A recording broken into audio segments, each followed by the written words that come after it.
فصل ثالث۔ اس میں ایک خاص مضمون پر تنبیہ مقصود ہے، وہ یہ کہ جس طرح اس زمانے میں نفس تبلیغ میں کوتاہی ہو رہی ہے اور عام طور پر لوگ اس سے بہت زیادہ غافل ہو رہے ہیں، اسی طرح بعض لوگوں میں ایک خاص مرض یہ ہے کہ جب وہ کسی دینی منصب، تقریر، تحریر، تعلیم، تبلیغ، وعظ وغیرہ پر مامور ہو جاتے ہیں تو دوسروں کی فکر میں ایسے مبتلا ہو جاتے ہیں کہ اپنے سے غفلت ہو جاتی ہے، حالانکہ جس قدر دوسروں کی اصلاح کی ضرورت ہے اس سے بہت زیادہ اپنے نفس کی اصلاح کی احتیاط ہے۔ نبی اکرم صلی اللہ علیہ وآلہ وسلم نے متعدد مواقع میں بہت زیادہ اہتمام سے منع فرمایا ہے کہ لوگوں کو نصیحت کرتا پھرے اور خود مبتلا معاصی رہے۔ آپ صلی اللہ علیہ وآلہ وسلم نے شب معراج میں ایک جماعت کو دیکھا جن کے ہونٹ آگ کی کینچیوں سے قطرے جاتے تھے۔ آپ صلی اللہ علیہ وآلہ وسلم نے دریافت فرمایا کہ یہ کون لوگ ہیں؟ تو حضرت جبرائیل علیہ السلام نے عرض کیا کہ یہ لوگ آپ کی امت کے واعظ و مقرر ہیں کہ دوسروں کو نصیحت کرتے تھے، خود اس پر عمل نہیں کرتے تھے۔ مشکات شریف۔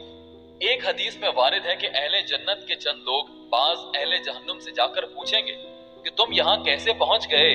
ہم تو جنت میں تمہاری ہی بتائی ہوئی باتوں پر عمل کرنے کی بدولت پہنچے ہیں۔ وہ کہیں گے کہ ہم تم کو تو بتلاتے تھے مگر خود عمل نہیں کرتے تھے۔ ایک دوسری حدیث میں وارد ہے کہ بدکار قرہ علماء کی طرف عذاب جہنم زیادہ سرعت سے چلے گا۔ وہ اس پر تعجب کریں گے کہ بت پرستوں سے بھی پہلے ان کو عذاب دیا جاتا ہے، تو جواب ملے گا کہ جاننے کے باوجود کسی جرم کا کرنا انجان ہو کر کرنے کے برابر نہیں ہو سکتا۔ مشائخ نے لکھا ہے کہ اس شخص کا وعظ نافع نہیں ہوتا جو خود عامل نہیں ہوتا۔ یہی وجہ ہے کہ اس زمانے میں ہر روز جلسے، وعظ، تقریریں ہوتی رہتی ہیں مگر ساری بے اثر۔ مختلف انواع کی تحریرات و وسائل شائع ہوتے رہتے ہیں مگر سب بے سود۔ خود اللہ جل جلالہ کا ارشاد ہے، أَتَأْمُرُونَ النَّاسَ بِالْبِرِّ وَتَنْسَوْنَ أَنفُسَكُمْ وَأَنْتُمْ تَتْلُونَ الْكِتَابَ أَفَلَا تَعْقِلُونَ۔ سورہ بقرہ آیت 44۔ کیا تم حکم کرتے ہو لوگوں کو نیک کام کا اور بھولتے ہوئے اپنے رب کو، حالانکہ پڑھتے ہو کتاب، کیا تم سمجھتے نہیں؟ ترجمہ عاشقی۔ نبی کریم صلی اللہ علیہ وآلہ وسلم کا ارشاد ہے، ما تزال قدم عبد يوم القيامة حتى يسأل عن أربع: عن عمره فيما أفناه، وعن شبابه فيما أبلاه، وعن ماله من أين اكتسبه، وفيما أنفقه، وعن علمه ماذا عمل فيه، كذا في الترغيب۔ قیامت میں آدمی کے قدم اس وقت تک اپنی جگہ سے نہیں ہٹ سکتے جب تک 4 سوال نہ کر لیے جائیں۔ 1، عمر کس مشغلے میں ختم کی؟ 2، جوانی کس کام میں خرچ کی؟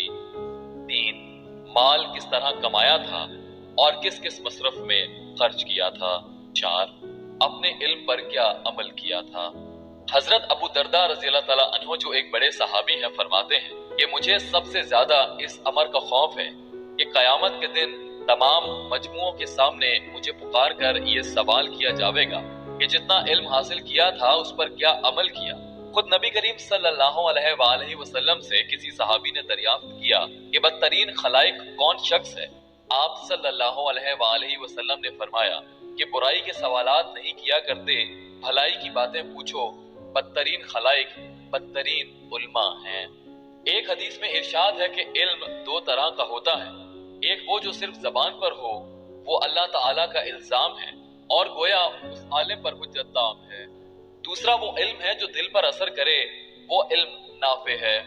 حاصل یہ ہے کہ علم ظاہری کے ساتھ علم باطن بھی حاصل کرے تاکہ علم کے ساتھ قلب بھی متصف ہو جائے، ورنہ اگر دل میں اس کا اثر نہ ہو تو وہ اللہ تعالیٰ کی حجت ہوگا اور قیامت کے دن اس پر مواخذہ ہوگا کہ اس علم پر کیا عمل کیا۔ اور بھی بہت سی روایات میں اس پر سخت سے سخت وعیدیں وارد ہوئی ہیں۔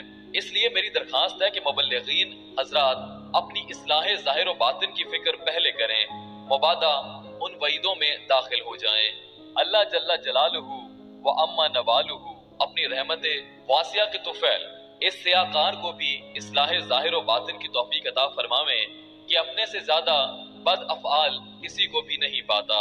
إلا أن يتغمدني الله برحمته الواسعة